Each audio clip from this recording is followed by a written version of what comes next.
Hi friends, this video shows how to switch Google TV account. Go to settings, set settings icon from top right corner. Go to accounts and profiles.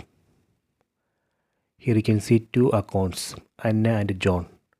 Right now the active account is Anna. I am going to switch to John. Select John. Select switch account. Done. So now I have changed account. Let me go back.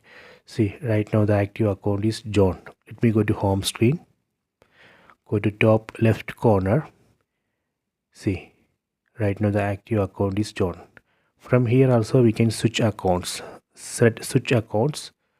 See, here you can see all the accounts and John and kid 1. From here also you can select. So this way we can change or switch Google TV account. Please try this. I hope you enjoyed this video. Please subscribe this channel. Please like and share the video.